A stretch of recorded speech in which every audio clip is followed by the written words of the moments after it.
Kendrick Lamar sat there, right in the heart of the Tonight Show studio, and something massive was about to unfold.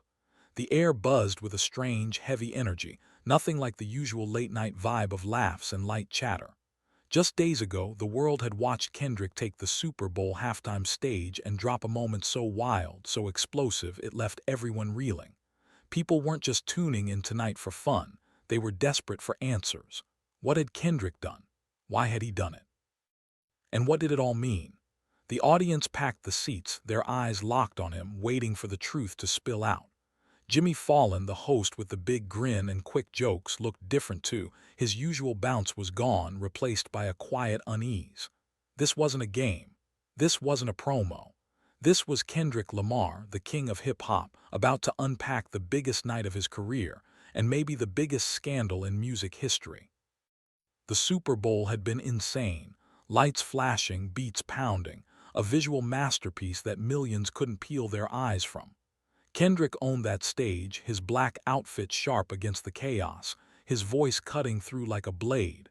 It was everything fans expected, perfect, flawless, a show that screamed his name as one of the greatest ever.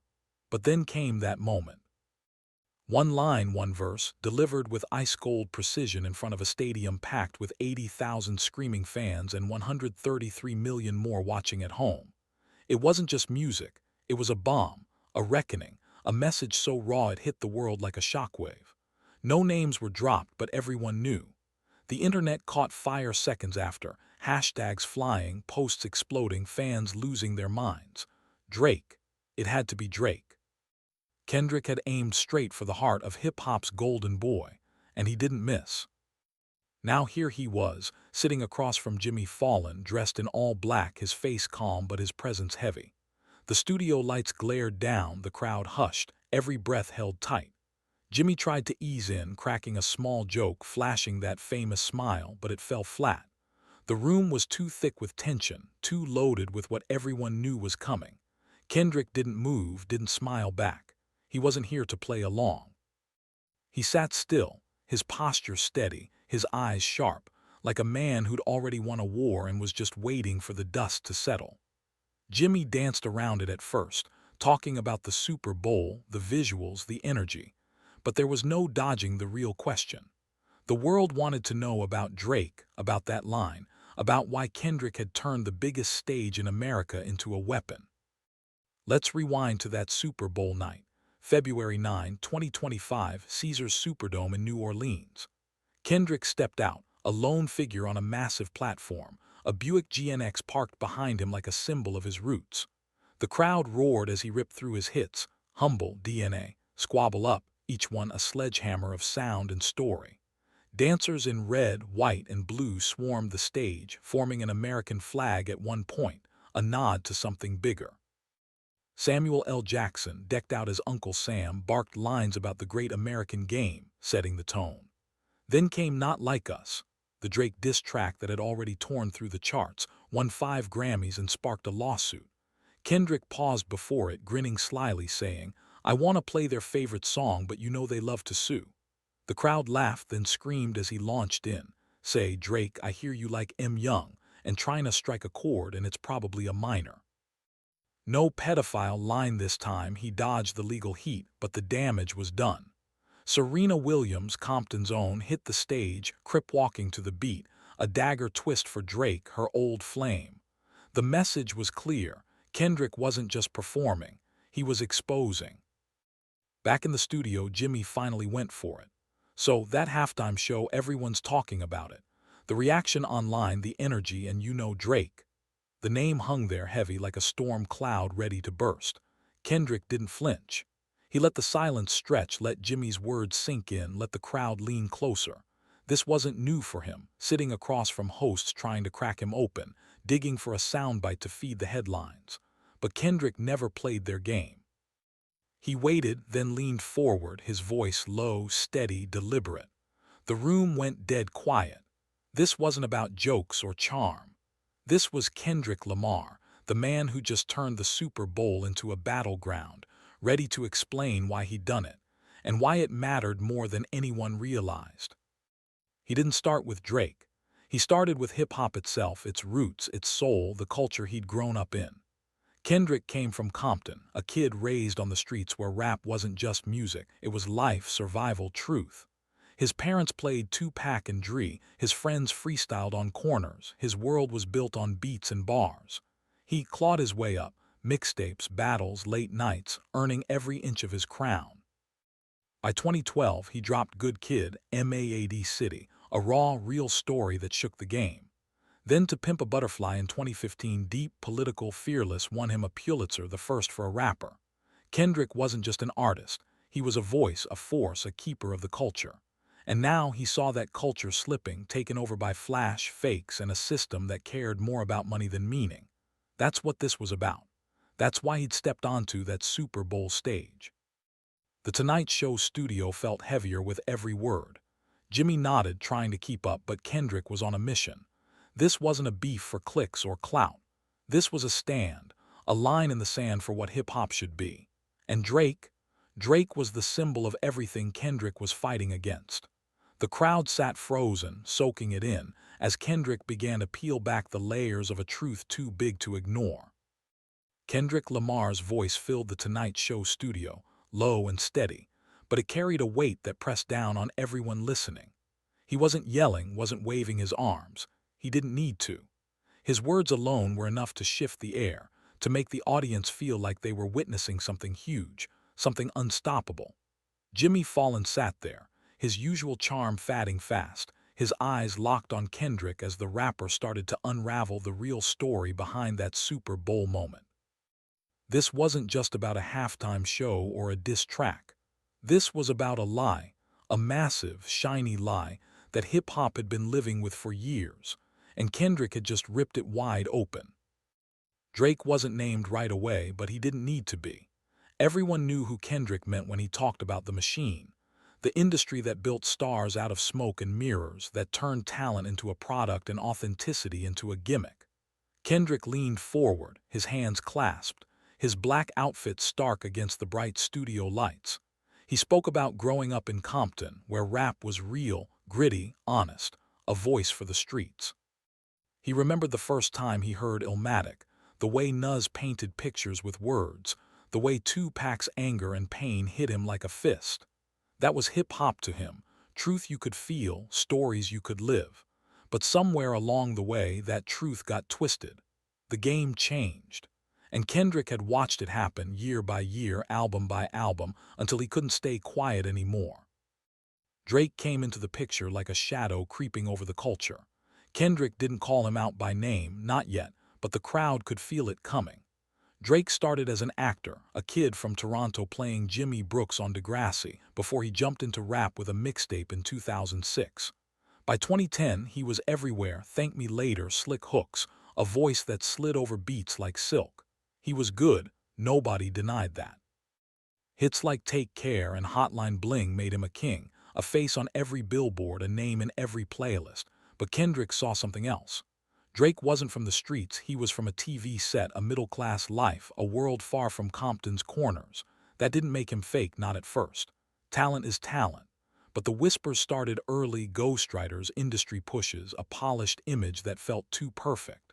Kendrick had heard them, ignored them, kept his head down. Until it got too loud to tune out. The Super Bowl was Kendrick's breaking point. That night he'd stood on the world's biggest stage, 133 million eyes on him, and decided it was time. Not Like Us wasn't just a diss track, it was a spotlight shining hard on everything Drake stood for. The lyrics stung, say, Drake, I hear you like M. Young, trying to strike a chord, and it's probably a minor, but they weren't random shots. They were arrows aimed at a bigger target, the system that lifted Drake up while the roots of hip-hop got buried.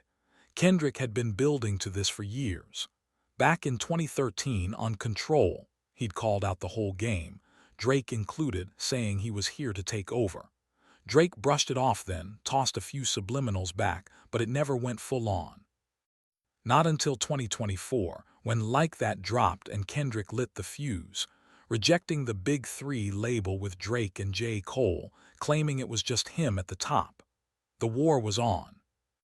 By May 2024, Not Like Us hit like a tsunami, #1 on Billboard, a billion streams, a Grammy sweep in 2025. Drake fired back push-ups, Family Matters, The Heart Part 6, but they didn't land the same. The streets picked Kendrick, the fans picked Kendrick, even the Grammys picked Kendrick. And then the Super Bowl, his victory lap, his chance to make it permanent.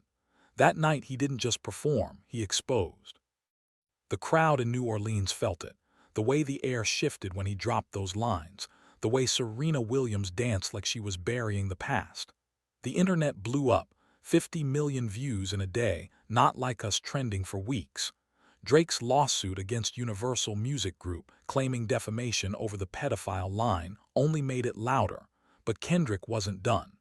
The Tonight Show was his next move, his chance to say why. Jimmy Fallon tried to steer it light, asked about the Super Bowl's bold artistic statement, the online buzz, the halftime hype. Kendrick cut through it like a knife. "This ain't about art," he said, his voice steady, his eyes locked on Jimmy. "This is about truth, about what we let slide for too long." The crowd went silent, every word sinking in.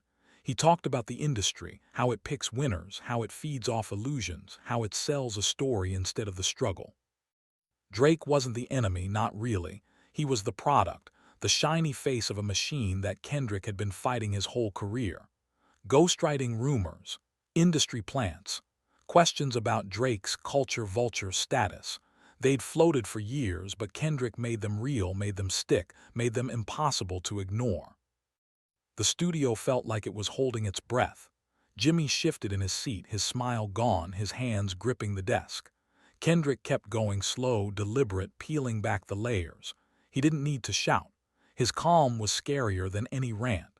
This was bigger than a beef, bigger than two rappers trading bars. This was about hip-hop's soul, about who gets to claim it, who gets to shape it, who gets to sell it. Drake was the king of streams, the king of charts, but Kendrick was the king of the streets, the king of the culture. And he wasn't letting it go without a fight.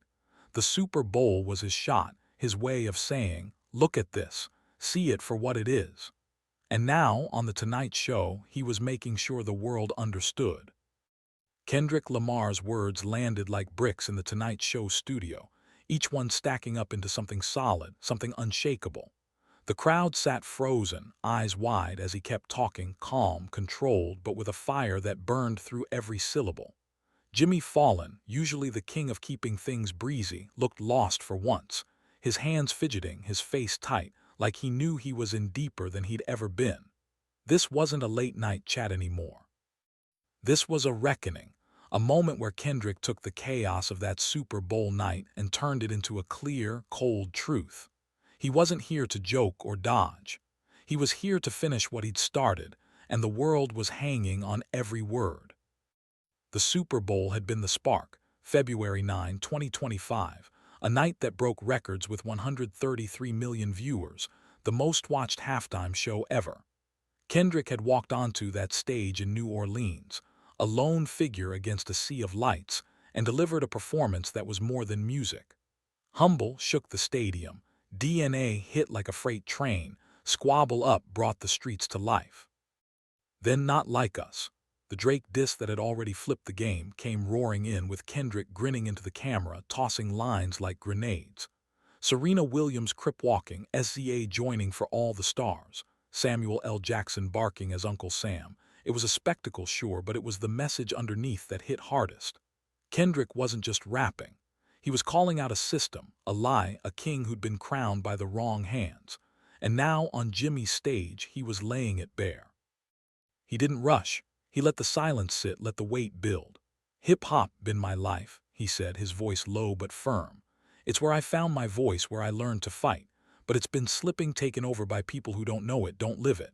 The crowd stayed quiet, soaking it in. Kendrick talked about the old days, Compton in the 90s, block parties, ciphers in parking lots. He remembered hearing the Chronic blasting from cars, watching his cousin spit bars under streetlights. That was real, raw, unpolished, straight from the soul. Then the industry got bigger, glossier, and somewhere along the way, it stopped being about the streets and started being about the suits. Kendrick saw it, watched as labels pushed images over talent, as radio played hooks over heart. And Drake, Drake was the poster boy for that shift. Jimmy tried to jump in, asked if this was just rivalry stuff, a hip-hop beef like the old East-West days. Kendrick shook his head sharp and quick. "This ain't Tupac and Biggie," he said. "This ain't about coasts or crews, this is about what's real and what's fake." The room felt heavier, the lights brighter, every eye locked on him. Drake's rise had been meteoric, so far gone in 2009, a mixtape that flipped the script, then Take Care in 2011, a masterpiece of mood and melody. He was smooth, slick, a hit machine, billions of streams, sold-out tour, a face that sold sneakers and whiskey. But Kendrick saw the cracks, ghostwriting whispers from 2015 when Meek Mill called him out, saying Drake didn't write his own bars. The rumors stuck, grew, got louder with every album. Was it true? Did it matter? To Kendrick, it did. Because hip-hop wasn't just about hits, it was about owning your story, your struggle, your pen. The Super Bowl was Kendrick's way of drawing the line. Not Like Us wasn't random, it was a blade cutting through years of hype. The lyrics weren't just jabs, they were questions, accusations, a mirror held up to Drake's whole career. "Say, Drake, I hear you like M. Young," a line that stung, tied to old rumors, old stories, old photos. Trying to strike a chord, and it's probably a minor. A punch so clever it stuck in your head, a play on music and morals. Kendrick didn't say pedophile that night, he dodged the lawsuit heat, but he didn't need to. The crowd got it, the world got it. Drake's team hit back, filing legal papers against Universal Music Group, claiming defamation, saying Not Like Us was a lie pushed too far. But the damage was done, online, in the streets, in the culture. Kendrick had won before he even stepped off that stage. Now on The Tonight Show, he was sealing it. Jimmy asked about the reaction, the 50 million views in a day, the trending hashtags, the split fans. Kendrick didn't blink. "I knew what it'd do," he said. "I wanted it to, people need to see what's been hiding." He talked about the industry, how it picks winners, how it buries truth, how it turns rappers into puppets. Drake wasn't the start of it, he was the result, the perfect product of a system that cared more about profit than pain. Kendrick had watched it for years, seen artists pushed to the top who didn't live the life, didn't bleed for it. He'd stayed quiet, kept his head down, dropped albums like Damn, and Mr. Morale and the Big Steppers that cut deeper than any chart could measure. But the Super Bowl, that was his breaking point, his way of saying enough. The studio was dead silent now, every word a hammer. Jimmy leaned forward, voice soft, almost nervous. "So why Drake? Why now?" Kendrick paused, let the question hang, then answered with a calm that felt like thunder. "Because he's the face of it, the proof of it, and it's time we stopped pretending." The crowd didn't cheer, they just stared, stunned, as Kendrick peeled back the last layer. This wasn't personal, this was principle. Hip-hop deserved better, and Kendrick was taking it back. One bar, one stage, one truth at a time. Kendrick Lamar's voice echoed through the Tonight Show studio, steady and sharp, cutting through the thick silence like a razor. The crowd sat still, barely breathing as he laid out his truth, a truth that had been brewing for years, that had exploded on the Super Bowl stage, and that was now burning bright on national TV. Jimmy Fallon, usually quick with a laugh or a segue, sat back, his face tight, his hands clasped like he was holding onto something slipping away. This wasn't his show anymore, it was Kendrick, and the weight of what he'd just said was sinking in fast.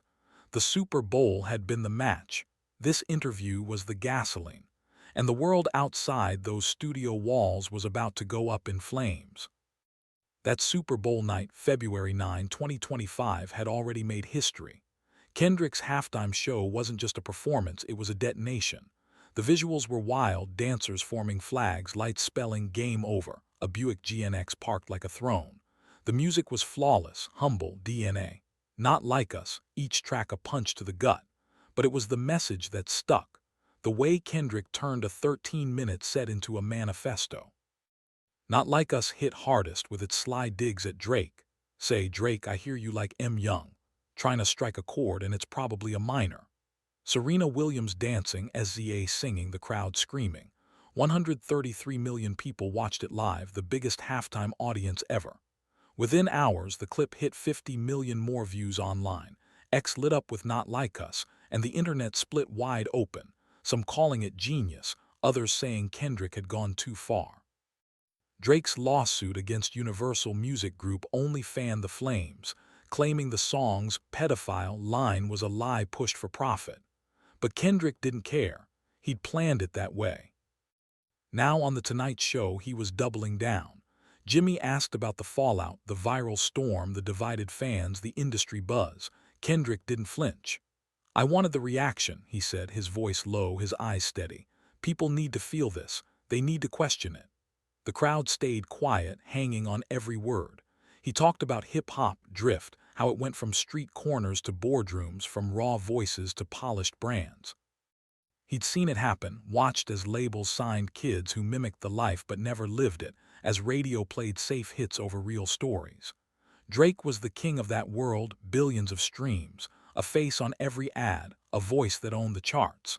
But Kendrick saw the cost, the way it buried the culture, the way it rewarded shine over soul. The Super Bowl was his shot to flip the table, and he'd taken it. The studio felt electric, every word sparking something new. Jimmy tried to pivot, asked if Kendrick expected Drake to hit back, if this was just rap game drama. Kendrick shook his head, slow and firm. "This ain't drama," he said. "This is survival for the culture, for what's real." He leaned forward, his black hoodie catching the light, his presence filling the room. Drake wasn't the point, he was the symbol, the proof of a system gone wrong. The ghostwriting rumors, the culture vulture talk, the polished persona, Kendrick didn't care if they were true or not. What mattered was the bigger lie, that hip-hop could be owned by someone who didn't bleed for it, that it could be sold like a product instead of lived like a life. Kendrick had spent years building his own legacy. Good kid, MAAD City, to Pimp a Butterfly Dam. Each one a brick in a wall of truth. Now he was tearing down the fake one. Outside, the world was already reacting. The Tonight Show hadn't even aired yet, but clips leaked, someone in the crowd hit record, and X exploded. "Kendrick just ended Drake," one post screamed, racking up thousands of likes. "This ain't beef, this is war," another said. Fans split hard. Kendrick's camp hailed him as a savior. Drake's called it a cheap shot. The clip of him saying, "It's time we stopped pretending," hit 10 million views before the show even ended. Radio stations scrambled. Some played Not Like Us on loop. Others dug up Drake's old hits like a counterattack. The industry buzzed. Execs at Universal Music Group huddled. Drake's team plotted. Insiders whispered about retaliation. But Kendrick sat there, calm as ever, like he'd already seen the ending. Jimmy pressed again, asked what happens next, if Drake would respond, if the game would shift. Kendrick didn't blink. "I said what I said," he replied, his voice flat, final. "The rest ain't on me." The crowd felt it, the weight of a man who dropped a bomb and walked away clean. This wasn't about a back and forth, not anymore. Kendrick had taken the Super Bowl, the biggest stage in the world, and used it to expose a crack in hip-hop's foundation. Drake could sue, could drop a track, could rally his fans, but the damage was done. The illusion was broken, the questions were out, and the culture was waking up. Jimmy ran a hand through his hair, exhaling hard, like he knew this was bigger than his show, bigger than any interview he'd ever done. The studio lights dimmed slightly, the tension still thick. Kendrick's words hung there, heavy, undeniable, a challenge to everyone listening. This was his stand, his line, his fight for what hip-hop was meant to be. The world outside was catching fire, posts, streams, debates. But in that moment, Kendrick was still unbothered, a king who just reclaimed his throne. The Super Bowl had been the shot, the Tonight Show was the echo, and nothing would ever be the same. Kendrick Lamar stood up from his chair on the Tonight Show stage, shook Jimmy Fallon's hand and walked off, calm, steady, like a man who just finished a job. The studio stayed silent for a beat, the crowd still processing, Jimmy staring at the spot where Kendrick had been. Then the dam broke. The audience erupted, claps, gasps, murmurs, while Jimmy turned to the camera, running a hand through his hair, a shaky laugh escaping him. "Well, that happened," he said, voice cracking just enough to show he was rattled. The lights cut to commercial, but the real chaos was just starting. Kendrick had dropped a truth bomb on live TV, and the fallout was about to hit like a tidal wave, fast, loud, and unstoppable. The Super Bowl had been the spark, February 9, 2025, a night that rewrote the rules.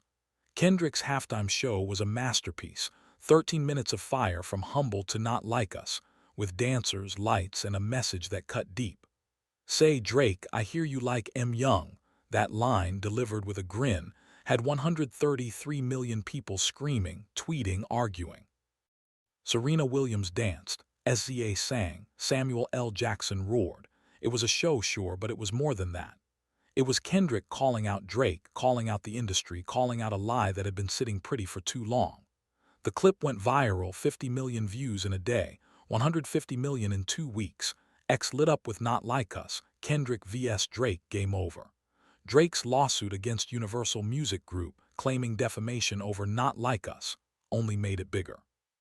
But The Tonight Show, that was Kendrick turning the spark into a wildfire. The episode aired hours later and the internet lost its mind.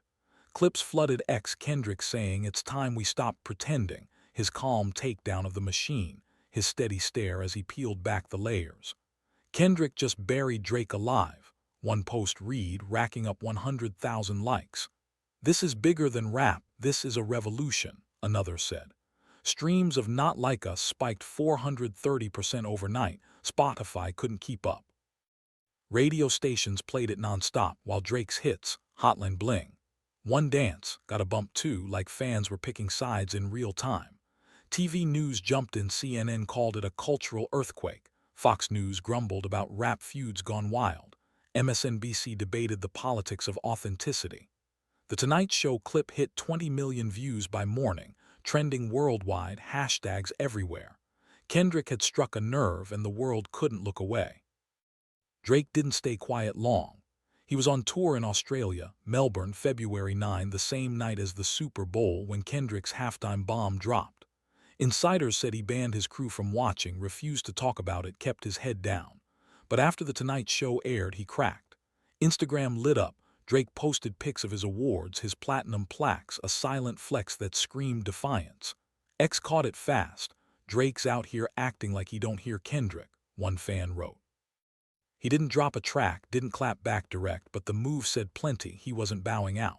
His fans rallied, Kendrick's just mad Drake's winning, they posted, digging up old wins to prop him up. But the lawsuit loomed, filed January 14, 2025 against Universal Music Group, claiming Not Like Us was a false attack that hurt his rep. Legal or not, Kendrick's words were winning the streets. The industry felt the heat too. Universal Music Group scrambled, execs in crisis mode, lawyers on speed dial trying to figure out how to spin Drake's case while Kendrick's star soared. Other rappers picked sides. J. Cole stayed quiet, Future tweeted a cryptic truth over lies. Lil Wayne posted a pic with Drake, a loyalty flex. Labels watched nervous. Kendrick's stand wasn't just about Drake, it was a shot at the whole game. Streams spiked across the board. Kendrick's catalog jumped 175%, SZA. All the Stars hit 290% after her Super Bowl cameo. The Grand National Tour, Kendrick and SZA, set for April, sold out in hours, tickets crashing sites. But the backlash brewed too. 125 FCC complaints hit the NFL, mad about Not Like Us lyrics, Serena's Crip Walk, a split flag some called anti-American. Kendrick didn't blink, he'd expected the storm. Jimmy Fallon's show became the epicenter. The next night he opened with a shaky joke. Kendrick came, he saw, he conquered my sanity, but the vibe was off. Guests dodged the topic, audiences buzzed about the night before. The clip kept spreading, 30 million views, 40 million, a runaway train no one could stop. Fans split hard. Kendrick's camp saw him as a prophet, Drake as a king under siege. Churches preached about him, barbershops argued him, kids mimicked his lines. The culture war hit full blast, authenticity versus success, streets versus charts, Compton versus Toronto. Kendrick had turned a beef into a movement, and the fallout was reshaping hip-hop in real time. The Tonight Show studio had been the matchstick, Kendrick's words the flame. Now the world was burning and he was nowhere to be seen. No posts, no statements, just silence, calm, steady, like he'd said his piece and left the chaos to sort itself out. Drake plotted, the industry reeled, and the fans waited, breath held, eyes wide for what came next. Kendrick Lamar walked off The Tonight Show stage on March 27, 2025, and left a world on fire behind him. The studio lights faded, Jimmy Fallon waved to the crowd, and the credits rolled, but the real story was just beginning. That night wasn't a footnote. It was a cornerstone, a moment that turned a Super Bowl spark into a blazing legacy. Kendrick had taken the biggest stage in America, then the biggest talk show on TV, and used them to drop a truth so heavy it couldn't be ignored. The Super Bowl halftime show had been the shot heard round the world. The Tonight Show was the echo that wouldn't fade. And now, months later, the roots of what he'd done were sinking deep, into hip-hop, into culture, into history itself. The Super Bowl, February 9, 2025, had been seismic. Kendrick's 13-minute set broke records, 133 million viewers, the most-watched halftime ever. Humble roared, DNA pulsed, Not Like Us stabbed each track a brick in a wall of sound and meaning. Serena Williams crip-walked, SZA soared, Samuel L. Jackson barked. It was a show, sure, but it was a statement too. Say, Drake, I hear you like M. Young, trying to strike a chord, and it's probably a minor, lines that hit like punches aimed at Drake but landing on the industry. The clip went wild, 150 million views in 2 weeks, Not Like Us trending for months. Drake's lawsuit against Universal Music Group, filed January 14, 2025, claiming defamation, tried to fight it, but the streets had already picked a winner. Kendrick's victory lap wasn't just a flex. It was a wake-up call, a crack in the facade of a game gone glossy. The Tonight Show took it further. Kendrick sat there, all black, voice steady, and turned a late-night slot into a sermon. It's time we stop pretending, he'd said, peeling back layers, Drake's rise, the industry's tricks, hip-hop drift from its roots. Jimmy Fallon fumbled, the crowd froze, and the world listened.